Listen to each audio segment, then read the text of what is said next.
Market equilibrium की class 1। तो देखो, इस चैप्टर को करने से पहले डिमांड और सप्लाई की सारी वीडियोस हो जानी चाहिए, क्योंकि डिमांड, सप्लाई और इक्विलिब्रियम ये तीनों एक ही कनेक्शन में बनते हैं। तो तभी समझ में आएगा, क्योंकि डिमांड सप्लाई का इसमें रोल है। तो स्टार्ट करते हैं मार्केट इक्विलिब्रियम। तो डिमांड चैप्टर और सप्लाई दोनों को यहाँ हम मिक्स करके, इक्विलिब्रियम का मतलब होता है बेस्ट पॉइंट। यहाँ पे स्टेट ऑफ रेस्ट, मतलब इधर उधर उसको आगे पीछे किसी पॉइंट को जाने की ज़रूरत ना पड़े। तो ऐसा कैसे हो सकता है? तो हम सबसे पहले एक टेबल बना लेते हैं। प्राइस मान लो 1 2 3 4 5,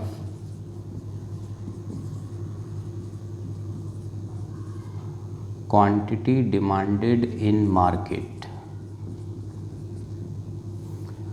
और है क्वांटिटी सप्लाइड इन मार्केट। दोनों चैप्टर्स को, डिमांड सप्लाई को, यहाँ हमने मिक्स करना है। तो डिमांड चैप्टर में हमने पढ़ा था, अगर प्राइस बढ़ेगा तो कंज्यूमर कहेंगे हम तो कम माल खरीदेंगे। मान लो वो कहने लगे 52 पे 40, 30, 20, 10, इस टाइप का।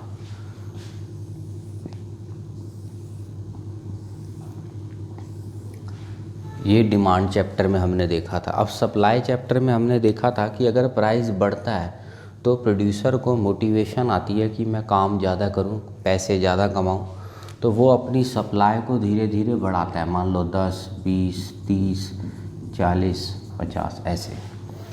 तो इक्विलिब्रियम मतलब बेस्ट, मार्केट का जो बेस्ट पॉइंट, जहाँ दोनों को चैन आ जाए, दोनों आपस में मैच हो जाए। तो देखो, 1 रुपीज़ में प्रॉब्लम चल रही है, क्वांटिटी डिमांडेड है 50 और सप्लाई है सिर्फ 10। तो यहाँ बैलेंस नहीं बन पा रहा, 2 में नहीं बन पा रहा। पर अगर हम तीसरे को देखें, इस लेवल को, 3 रुपये पे डिमांड की क्वांटिटी भी 30 और ये भी 30, इसका मतलब ये इक्विलिब्रियम आ गया मार्केट में। इससे ऊपर के पॉइंट्स में डिमांड वाली क्वांटिटी ज़्यादा है, तो इन दोनों को हम बोल सकते हैं एक्सेस डिमांड सिचुएशन।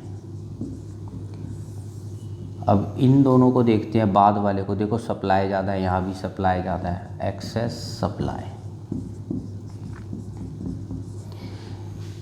तो बेस्ट प्राइस रहा 3 और बेस्ट क्वांटिटी यानी इक्विलिब्रियम क्वांटिटी रही 30। बेस्ट वर्ड में थोड़ा आम लैंग्वेज का वर्ड बोलूँ, इकोनॉमिक्स में हम इसे बोलते हैं इक्विलिब्रियम प्राइस 3 और इक्विलिब्रियम क्वांटिटी 30, जहाँ कंज्यूमर भी रेडी हैं इस रेट के लिए, 3 के लिए, और सेलर्स भी रेडी हैं इस रेट पे बेचने के लिए। वरना आगे पीछे या एक्सेस डिमांड हो जाएगी या एक्सेस सप्लाई हो जाएगी। अब एक बात हमें बड़ी इस चैप्टर में ध्यान रखनी है, मैं सिंपल हाथों से ही समझा देता हूँ। मान लो ये वाला हाथ डिमांड है, ये सप्लाई है। तो डिमांड सप्लाई दोनों आपस में बैलेंस होने चाहिए। अगर मान लो जैसे यहाँ पे डिमांड ज़्यादा है, सप्लाई कम है, तो इसे बोलेंगे एक्सेस डिमांड। और जब भी एक्सेस डिमांड होगी, इसमें ज़्यादा इकोनॉमिक्स किसी को ना भी आती हो बैकग्राउंड में, वो कॉमन सेंस भी लगाए कि अगर डिमांड ज़्यादा है, आप मार्केट में एनालाइज करो, किसी चीज़ की अगर डिमांड ज़्यादा चल रही है इस वक्त, तो उसके रेट ऑटोमेटिकली बढ़ जाएंगे, क्योंकि उसको ख़रीदने के लिए बायर्स में लड़ाई लगेगी। यानी जब एक्सेस डिमांड होती है तो वहाँ पे हमेशा लड़ाई लगती है among buyers, competition among buyers. क्योंकि डिमांड है ज़्यादा, माल है कम, तो हर बायर बोलता है मुझे दो, पैसे एक्स्ट्रा ले लेना, वो कहता है मुझे दे दो, चाहे पैसे एक्स्ट्रा ले लेना। तो इस लड़ाई के चक्कर में रेट बढ़ते हैं। 1 नहीं रहेगा, 2 नहीं रहेगा, 3 बेस्ट है। और अगर एक्सेस सप्लाई हो गई, ये डिमांड है, ये सप्लाई है, अब की बार उल्टा हो गया, डिमांड कम है, सप्लाई ज़्यादा है, यानी माल धक्के खा रहा है। अगर सप्लाई ज़्यादा है, दुकानदारों पे मार्केट में माल धक्के खा रहा है, तो सेलर्स के बीच में लड़ाई लगेगी, मेरे से ले जाओ, चाहे कम पैसे दे देना, 10% डिस्काउंट, 20%, यानी रेट गिरना शुरू हो जाएंगे। तो जब भी एक्सेस सप्लाई होगी रेट गिरेंगे, क्योंकि लड़ाई लगेगी अमंग सेलर्स।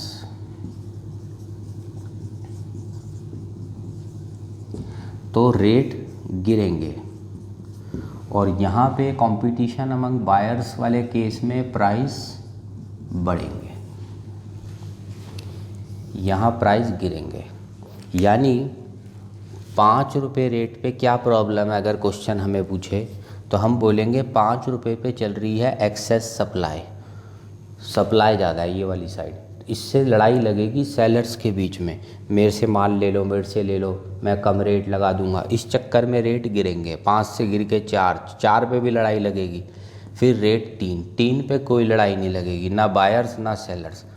और अगर रेट 1 या 2 हुआ तो फिर लड़ाई लगेगी, पर वो लगेगी बायर्स के बीच में, क्योंकि डिमांड ज़्यादा है और सप्लाई कम है।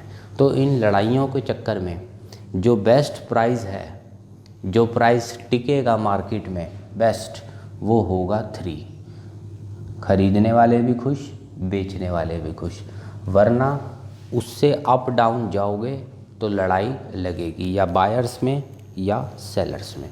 तो ये एक टाइप से मैंने इंट्रोडक्शन बता दिया सारा, इक्विलिब्रियम कैसे निकलता है। अब आगे बढ़ते हैं हम।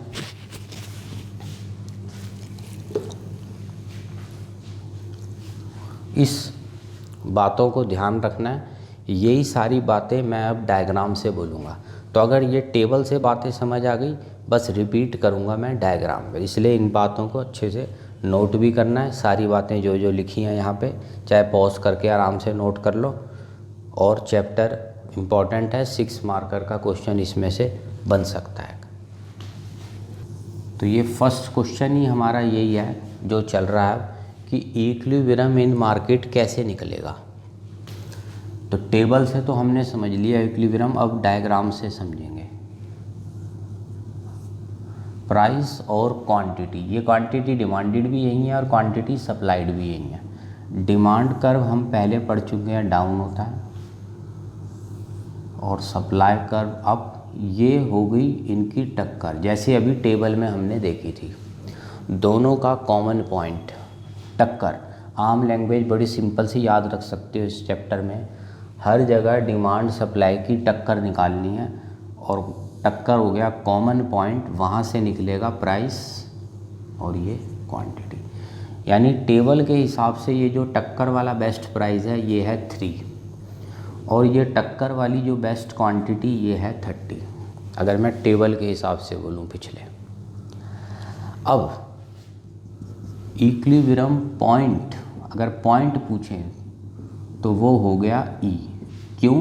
तो लिख सकते हो क्योंकि वहाँ हुई है intersection of demand and supply.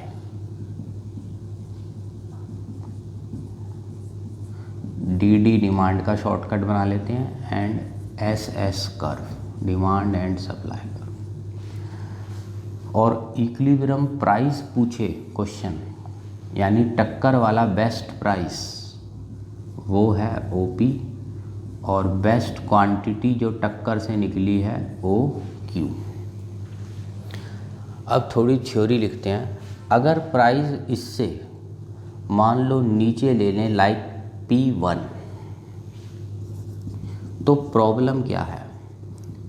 देखो, हर इक्विलिब्रियम में, चाहे माइक्रो इकोनॉमिक्स हो, अभी आगे मैक्रो आएगी 12th में, हमेशा इक्विलिब्रियम तब भी आएंगे, अभी इस बुक में भी और आएंगे, कुछ पहले भी आए थे कंज्यूमर इक्विलिब्रियम। हर बार हम एक ही बात बताते हैं, जो बेस्ट है वो ठीक है, पर उसके आगे क्या प्रॉब्लम, उसके पीछे क्या प्रॉब्लम। तो मान लो इससे नीचे ले लूँ अगर मैं OP डैश प्राइस, तो क्या प्रॉब्लम है चेक करते हैं। स्टेप्स सारे ध्यान से देखना। OP डैश पे सप्लाई को यहाँ काटेगा, तो ये सप्लाई की क्वांटिटी आ गई OS। डिमांड को ये प्राइस यहाँ काटेगा, तो ये क्वांटिटी आ गई OD, यानी at OP dash price quantity supplied आ रही है OS, जो छोटी है, is less than quantity demanded आ रही है OD। यानी ये आ रही है एक्सेस डिमांड एस डी। ये जो गैप है एस डी का, ये यहाँ से यहाँ तक, ये आ गई हमारी एक्सेस डिमांड। और अभी पिछले, इससे पहले वाले टॉपिक में टेबल में बताया है, अगर एक्सेस डिमांड होगी तो लड़ाई लगेगी बायर्स के बीच में।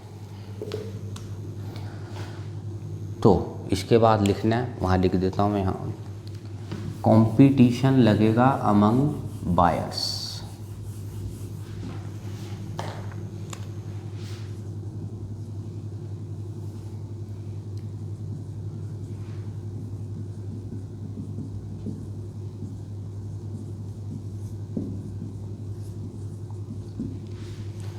और बायर्स में लड़ाई लगने से हमेशा रेट बढ़ेंगे, क्योंकि वो कहेगा मुझे खरीदना है, वो बायर कहेगा मुझे खरीदना है। Price will start increasing.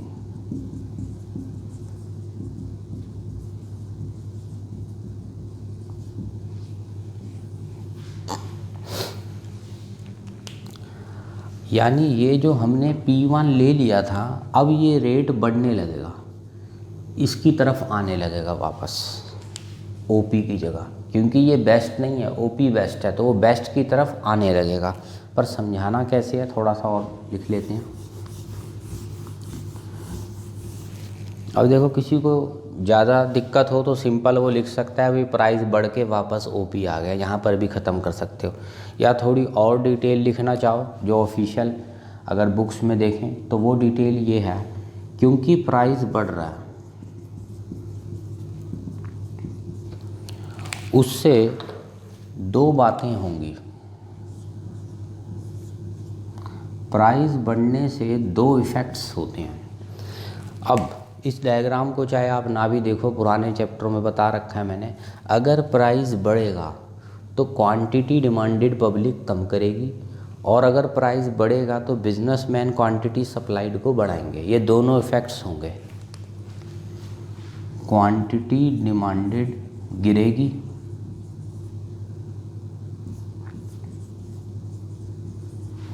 ये जो क्वांटिटी डिमांडेड थी OD वो गिरने लगेगी, यानी ये आने लगेगी Q की तरफ, और क्वांटिटी सप्लाइड बढ़ेगी,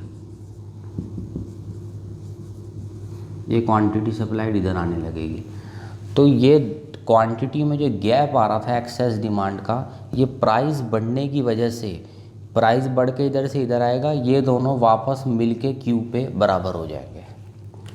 दोबारा बोल रहा हूँ, शॉर्ट में चाहे डायग्राम वायग्राम कुछ भी ना देखो, शॉर्ट में ऐसे भी लिख सकते हो बगैर डायग्राम और उसके। एक्सेस डिमांड, प्राइस बढ़ गया, प्राइस बढ़ा तो क्वांटिटी डिमांडेड बायर्स कम करेंगे और क्वांटिटी सप्लाइड सेलर्स बढ़ाएंगे। ये चालू रहेगा A एंड B इफ़ेक्ट जब तक दोनों क्वांटिटियाँ Q पे मिल ना जाए। This A and B effect continuous till both become equal, या टिल बोथ मतलब यहाँ पे हो गया quantity demanded equals quantity supply.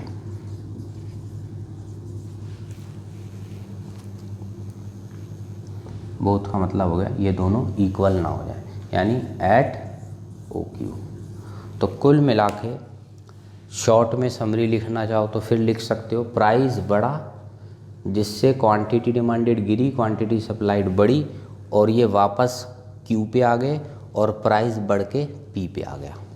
तो ये हो गया एक हिस्सा। अगर हम प्राइस P से नीचे लेते हैं तो वो वापस P पे आएगा, और ये दोनों क्वांटिटियाँ जो अलग अलग हो गई थी ये भी वापस Q पे आ जाएंगी।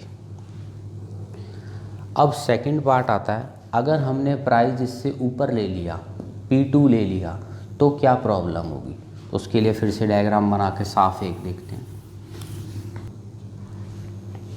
मान लो अब की बार हमने प्राइस ले लिया P2।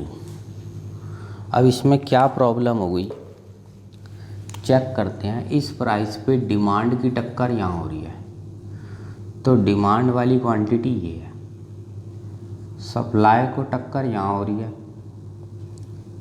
ये सप्लाई की क्वांटिटी, यानी ये गैप आ रहा है। डिमांड इतनी, सप्लाई इतनी सारी, ये गैप आ गया, एक्सेस सप्लाई।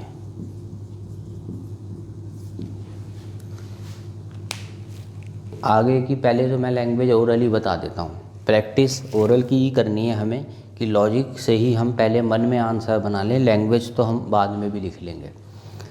एक्सेस सप्लाई, माल ज़्यादा धक्के खा रहा है मार्केट में, तो कंपटीशन होगा अमंग सेलर्स, रेट गिरेंगे। ये रेट गिरेगा और गिर के वापस पी पर ही आ जाएगा बेस्ट। और रेट अगर गिरेगा तो पुराने चैप्टर याद करो, प्राइस गिर रहा है तो क्वांटिटी डिमांडेड बढ़ने लगेगी, खरीदार ज़्यादा खरीदने लगेंगे, और क्वांटिटी सप्लाइड गिरने लगेगी। यानी क्वांटिटी डिमांडेड बढ़ने लगेगी और क्वांटिटी सप्लाइड गिरने लगेगी। ये चलता रहेगा जब तक ये क्यू पे मैच ना हो जाए। तो आंसर तो हमने ओरली कर लिया, घूम फिर के हमें इसको पी पे लाना है और इन दोनों क्वांटिटीज़ को क्यू पे लाना है, क्योंकि ये वापस यहीं पे ही आएंगे अपने बेस्ट पॉइंट पे।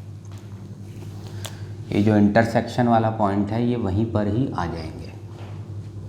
तो लिखते हैं इसका second part, at OP2 price. क्या प्रॉब्लम है अभी बताया, OP2 quantity demanded, OD is less then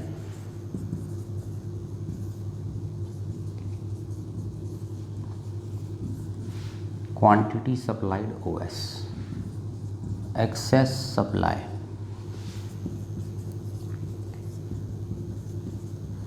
DS, ये excess supply.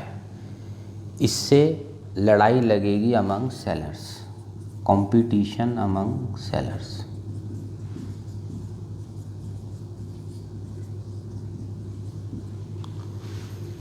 Therefore price will start decreasing।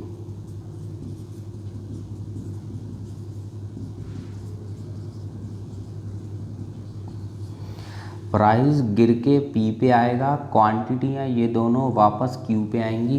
कैसे आएंगी वो मैं इसको क्लियर करके लिखता हूँ। अभी तक लिखा हमने प्राइस गिरने लगेगा, P2 वाला पी पे आने रहेगा। उसके बाद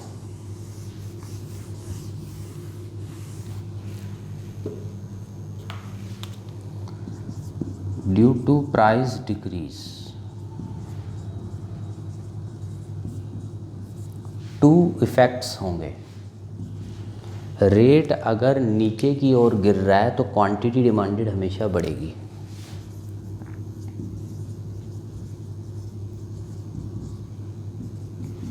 और क्योंकि प्राइस गिर रहा है तो क्वांटिटी सप्लाइड गिरेगी। ये हम पुराने चैप्टरों में समझ चुके हैं।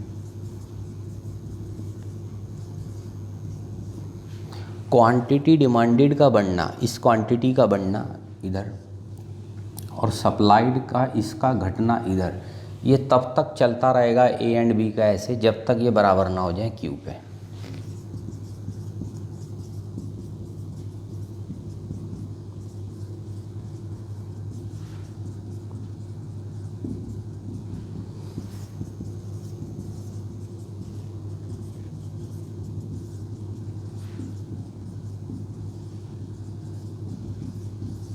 OQ पे ये दोनों आके बराबर हो जाएंगे। यानी P2 वापस P, ये डिमांड वाली क्वांटिटी बढ़ के Q, सप्लाई वाली घट के ये भी Q। या इसको ग्राफ पे भी समझा सकते हैं। ये जो A पॉइंट था यहाँ पे होगी एक्सटेंशन, A आने लगेगा E की तरफ, और ये जो B पॉइंट था सप्लाई का ये भी E की तरफ आने लगेगा, यानी यहाँ होने लगेगी कॉन्ट्रैक्शन। यानी सब कुछ वापस पुराने वाले की तरफ बढ़ेगा। प्राइस भी वापस पी की तरफ, ये ए बी पॉइंट्स तो मैच ही नहीं हो रहे, ए और बी, ये भी मैच होंगे ई पे। ये डी एस मैच नहीं हो रहे, ये भी मैच वापस क्यू पे। तो सब कुछ पहले पे आ जाएगा, ये ओ पी, ये ओ क्यू और टक्कर ई। 6 मार्क्स का ये क्वेश्चन काफ़ी बार आया हुआ है हमारे स्कूल के पेपर्स में, और यही क्वेश्चन पार्ट्स में भी आ जाता है 3 मार्क्स के। देखो कैसे, अब मैं इसको घुमा के क्वेश्चन को लिखूं तो कैसे लिख सकता हूं। पहले तो फिर कंक्लूजन ज़रा इस क्वेश्चन का फाइनल लिख लो कि प्राइस नीचे ले लो या ऊपर ले लो, घूम फिर के वो पी पे ही आ जाएगा, क्योंकि डिमांड सप्लाई की टक्कर सिर्फ ई पर ही हो रही है। तो वो वापस ये ई पे आ जाएगा टक्कर, ये पी और ये क्यू मैच हो जाएगा सब। अब इसको घुमा के कैसे लिख सकते हैं हम, यही क्वेश्चन पेपर में बदला कैसे जा सकता है। मान लो क्वेश्चन आ गया, उसको नंबर दे दो पिछले वाले को क्वेश्चन 1, अब ले लो question 2। If at a given price there is excess supply,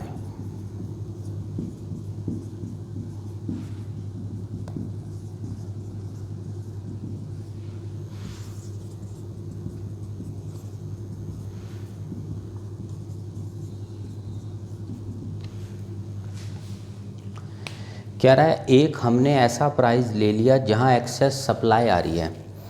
अब अगर हम ध्यान से देखें तो जो अभी पिछला क्वेश्चन करा है इसका, ये OP2 वाला केस, ये आ तो रही है एक्सेस सप्लाई, तो आंसर जो है वो कुछ नहीं होगा, यही वाला डायग्राम होगा। और सिर्फ यही, इससे पिछला डायग्राम नहीं समझाना, सिर्फ यही डायग्राम, क्योंकि ये एक्सेस सप्लाई पूरा पार्ट ये रहा। तो आंसर हमें नहीं लिखना, सिर्फ इतना ही लिख लो, क्वेश्चन 1 का डायग्राम ये सेकंड, ये वाला सेकंड डायग्राम। और अगर मैं यहाँ काट के लिख दूँ एक्सेस डिमांड, तो आंसर में लिख लेना क्वेश्चन 1 का डायग्राम का फर्स्ट वाला, जो फर्स्ट डायग्राम था वो। और देखते हैं क्वेश्चन 3 बनाता हूँ।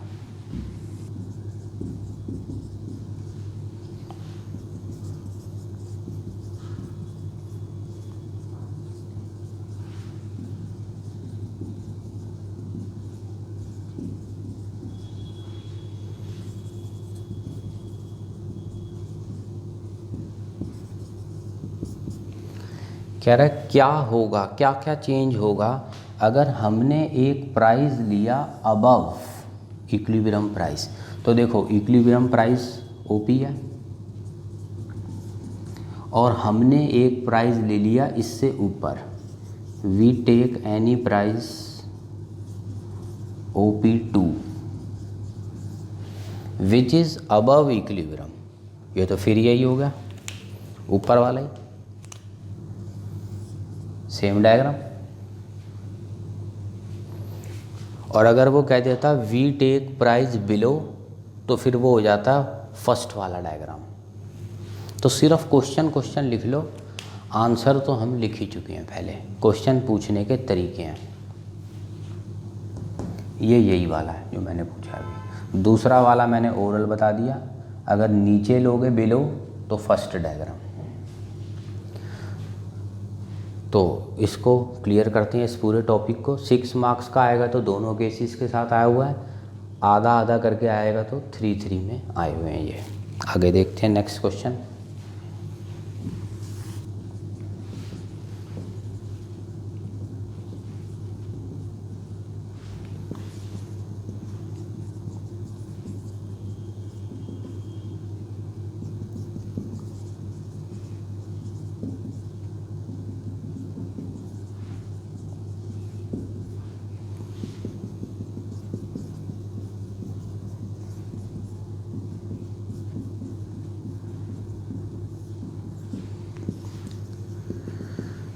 क्वेश्चन कह रहा है अब हम डिमांड या सप्लाई किसी को बदलेंगे तो इक्विलिब्रियम पे इम्पैक्ट क्या आएगा।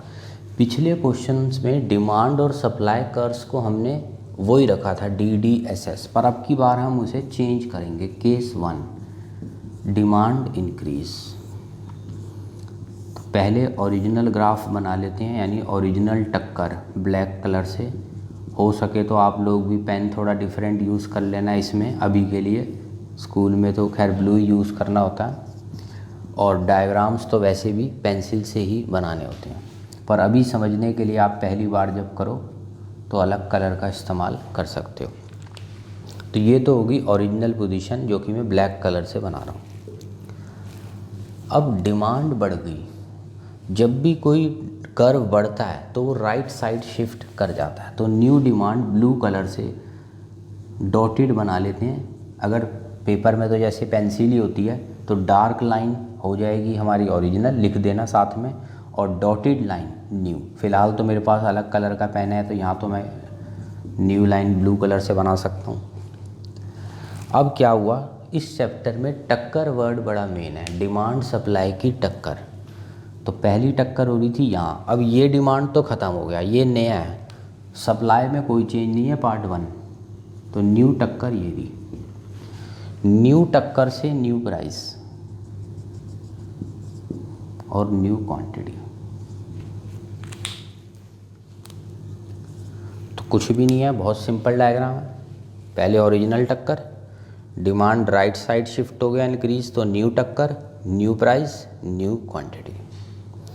अब इसके पीछे का लॉजिक क्या देना है, तो ये देखो, ये डिमांड सप्लाई पहले मैच हो रहे थे, अब डिमांड बढ़ गई, तो फिर वही पुराना लॉजिक, डिमांड बढ़ गई, सप्लाई का ग्राफ तो वही है, एक्सेस डिमांड।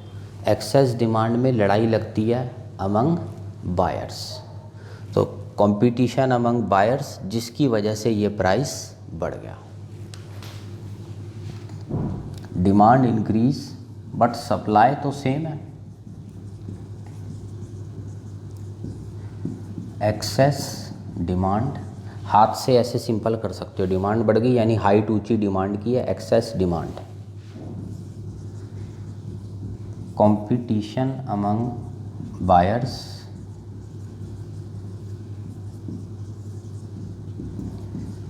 सो इक्विलिब्रियम प्राइस इंक्रीज। और क्योंकि खरीदार ज़्यादा आए हैं, डिमांड ज़्यादा आई है, इक्विलिब्रियम क्वांटिटी भी इंक्रीज हो गई। डिमांड या सप्लाई कुछ भी अगर ज़्यादा हो जाए एक चीज़, तो क्वांटिटी तो इक्विलिब्रियम की बढ़ ही जाती है। आगे देखते हैं केस 2।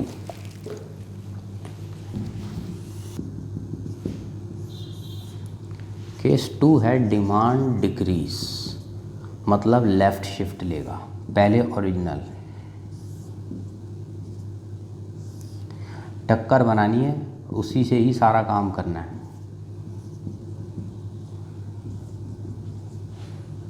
लेवल्स वगैरह का पूरा ध्यान रखना है।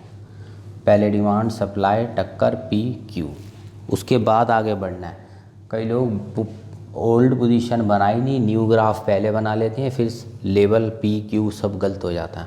डिमांड डिक्रीज, लेफ़्ट शिफ्ट, कोई कर्व गिरता है तो लेफ़्ट साइड यानी ओरिजिन के पास आ जाता है, डॉट से बना लेते हैं।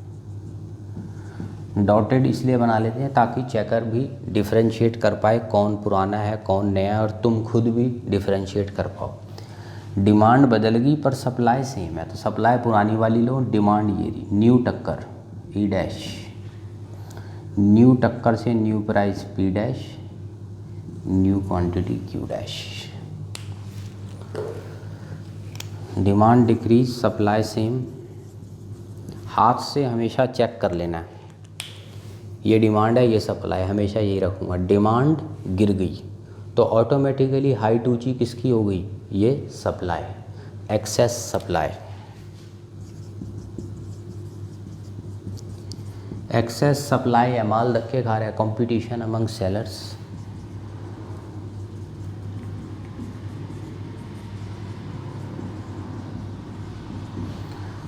सो price decrease, OP to OP dash.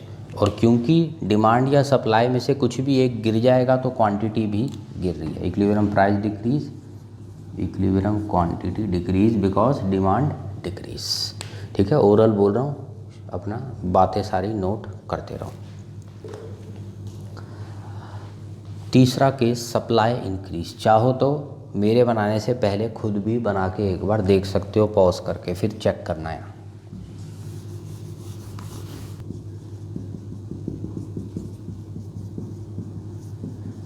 Supply right shift लेगा, पहली कोशिश करो एक बार खुद बन जाए, फिर बोर्ड पे देखना। ये टक्कर ई क्यू, सप्लाई इंक्रीज, तो सप्लाई को राइट साइड में ले जा रहा हूँ।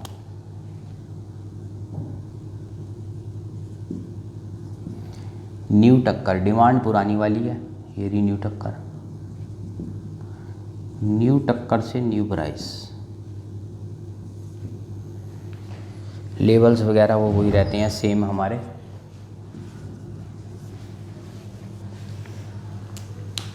अब ये देखो डायग्राम हाथ से समझ सकते हो, ये डिमांड है, ये सप्लाई है, सप्लाई बढ़ गई यानी एक्सेस सप्लाई। तो वही आंसर पुराना जो अभी लिखा था, excess supply, competition among sellers, इसीलिए इक्विलिब्रियम प्राइस गिरेगा। और क्वांटिटी क्यों बढ़ेगी? कोई भी डिमांड या सप्लाई में से एक बढ़ेगा तो क्वांटिटी बढ़ेगी। अगला फोर्थ, सप्लाई डिक्रीज। ये भी पहले अपने आप एक बार बना के देखो जब तक मैं बोर्ड पे बनाता हूँ। ये ओरिजिनल टक्कर DDSS,